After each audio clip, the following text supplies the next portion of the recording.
Good morning mga kapakner, panibagong araw at syempre panibagong vlog tayo. Yan at palusong na nga tayo dito sa Lynn Farm. Kahapon hindi tayo lumusong gawa ng marami kaming labahin ni Mrs. Kapakner. Inuna muna namin yun.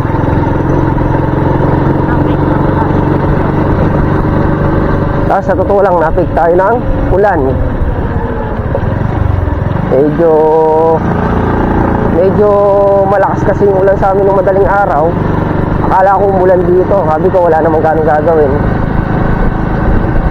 kasi nakapagdilig na eh. Sa diligang kakoy halaman, hindi pala umulan doon. Santa Isabel, San Vicente lang umulan.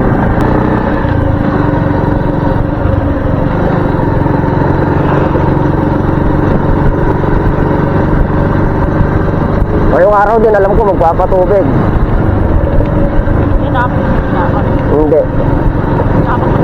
Hindi talaga ang patubig talaga no, kundi Sabado, Linggo, ganun. Sabado, Linggo.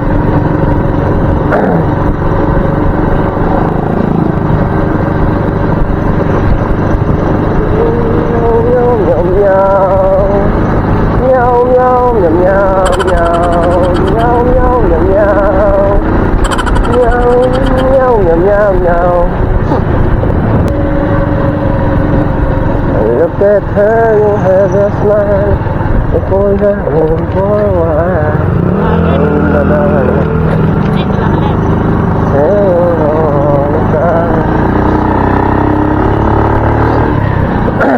Dahil mo sigalan iyo din ang diyo pa sa dahil, yeah.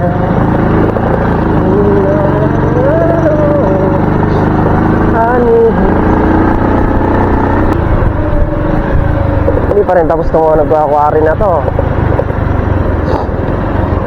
Sinasamantala nila yung botohan eh.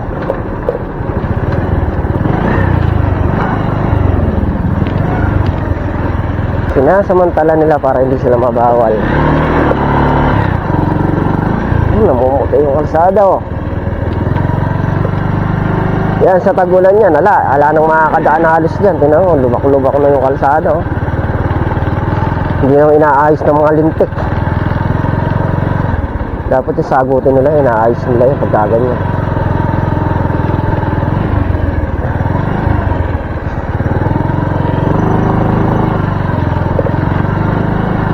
Anong pakundangan.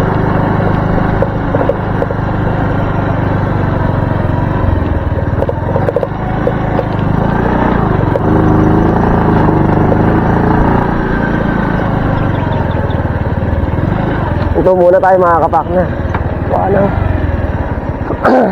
nabikabok. Yan o, ang laking karwisyo.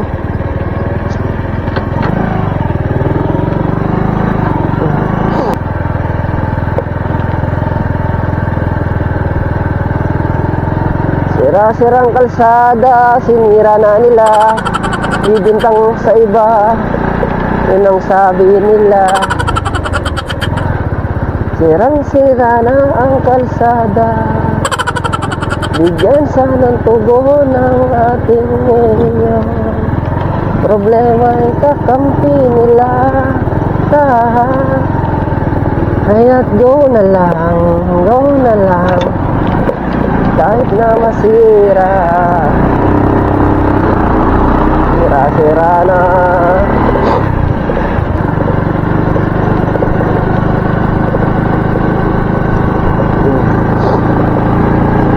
Mga kapakner, ayun yung pinunla natin papaya.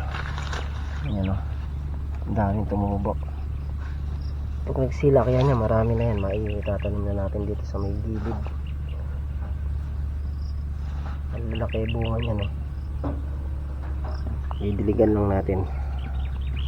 Sakto pagbuhos ng pagbuhos ng ulan, doon natin tatanim yan. Ready ng tanimin yan. Papaya. Yan mga kapakner, magdidilig nga tayo ng upo. Kailangan natin diligan para hindi siya natuyo na yung ating upo.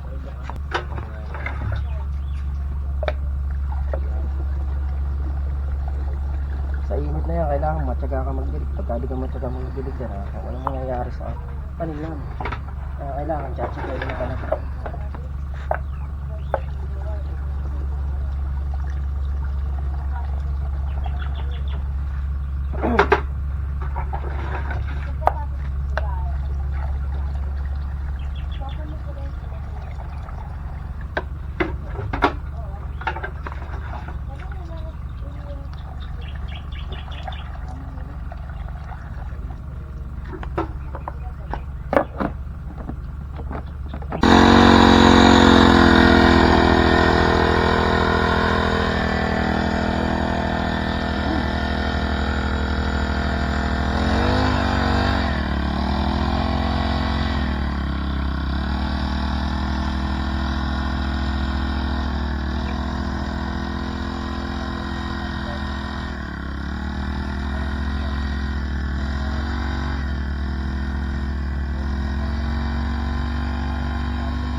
Kaya mga kapartner, tayo magluluto na ng itlog.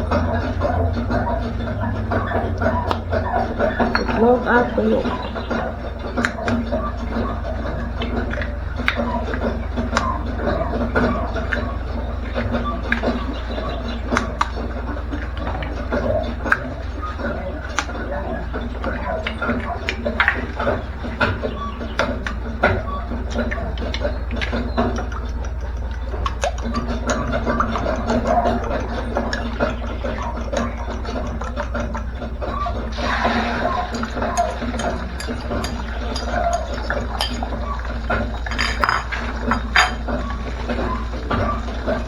Ayun.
Toyota.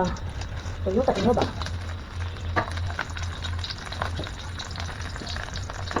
Tawag naman ulit suka.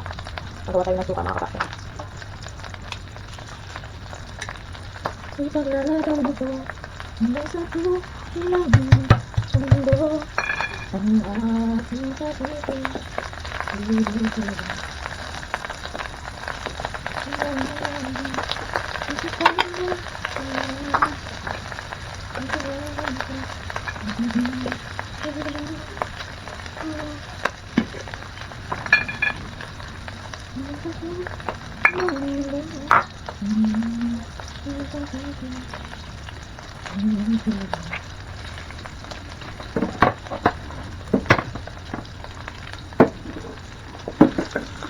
init. Ang init. Grabe. Grabiness. Grabiness.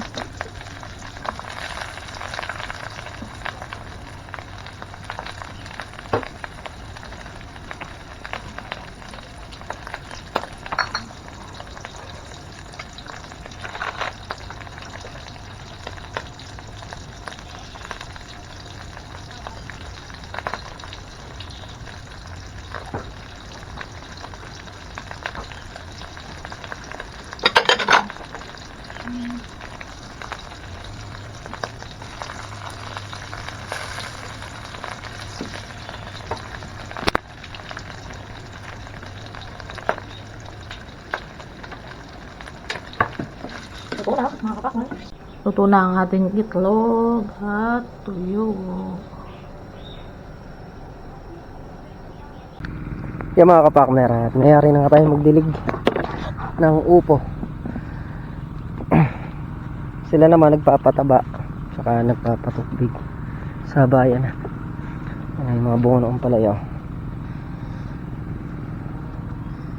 Sukal na naman, pero hindi mo natin dadamuhin.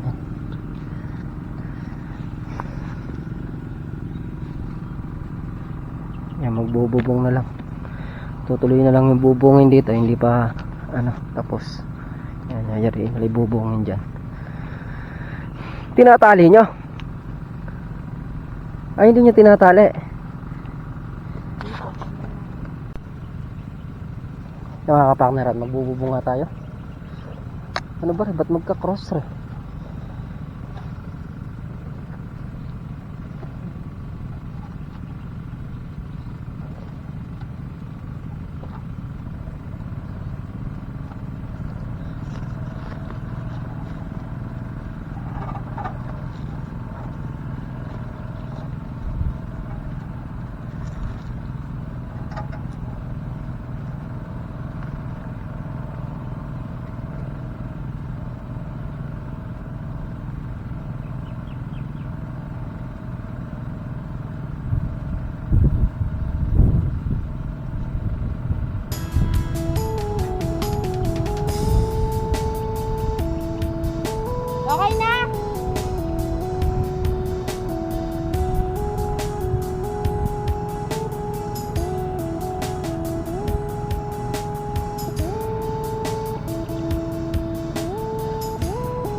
Pagitang ano lang ito. Kalambre. Maangat. Pagitang sa kalambre yan. Maangat. Pinapanay din ni paring Carlo. Maangat. Pagka nalagyan ng talbos yung gaganyan lahat yan, no? Pinanay din ni paring Carlo yung kanya.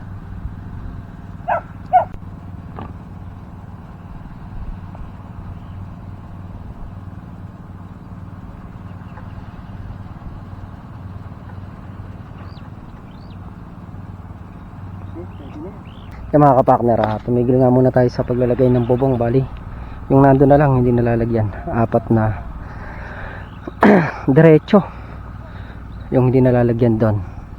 Ginagawa namin, tinatali namin tong nilatag nilang bubong. Gawa ng mabilis nga ipaglalatag, ang matagal lang dito yung pagtatali. Yung kailangan natin itali kasi pag hindi natin tinali yan, pag gumapong yung talbos dito, gaganon lang yan. Kaya kailangan nakatalin lahat.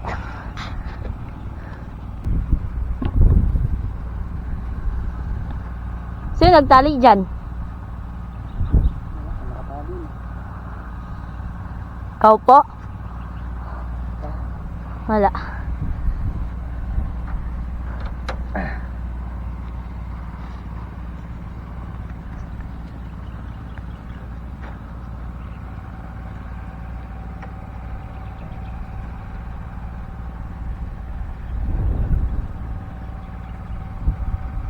Magalaw na. Magalaw ba ito? Hindi po.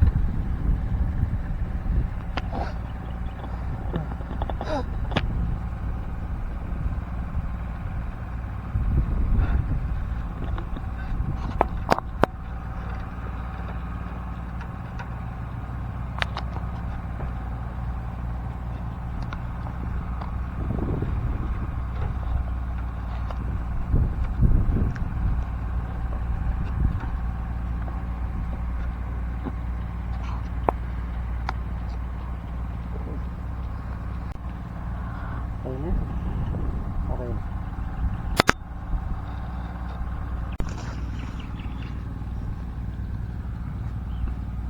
Yung mga kapartner, pakarami na ng bunga dito sa gawin dito.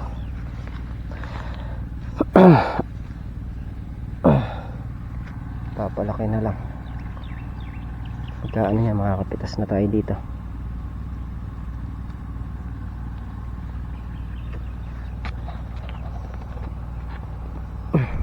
Yan mga kapartner, at nauna nga tayo umuwi sa kanila gawa ng magluluto pa si Mrs. kapartner ng yema. Yung niluto niya kagabing yema, sold out na, ubos na, na-deliver na kanina. Tapos magpapahabol naman siya ng 20 pirasong yema uli. Maaga pa naman, alas 3:15 pa lang ng hapon.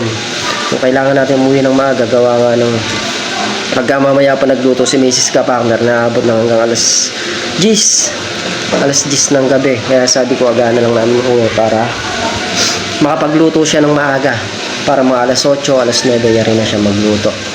Dahil dalawang salang yung ginagawa niya, hindi naman nakukuha sa isang salangan, kaya medyo matagal din. Bali yun nga yung nagawa natin, dilig ng upo, yung pagbububong, may natira pang 4 na dayos, hindi lang namin nabubungan kanina gawa nga ng maputik na bumabaon yung ating paa. Kaya tinigilan muna natin yung pagbubong. Tapos nagtali rin kami nung kinabit nilang bubong, gawa ng kailangan itali para hindi siya ginagano ng para hindi siya itulak ng ampalaya kapag sumampa na doon sa taas. Yan, at konti na nga lang at matatapos na yung trabaho namin sa dalag na yun. Nandun pa sila, parang karoon lang sila ka-drops, nagpapatubig nga, tsaka nagpapataba. Tapos nga bukas ng maga, tayo ay lulusong tayo para naman dun sa may upo. Asikasuhin natin bukas. Papatubigan natin. Nagpabili tayo ng kay paring Carlo ng diesel para doon sa patubig doon sa may baba. Yung mga kapakner, yan nga po yung kaganapan ngayong araw. Hanggang dito na lang yung ating simpleng video. Muli po, thank you po sa suporta, tiwala. Ingat po ang lahat and God bless. Bye-bye.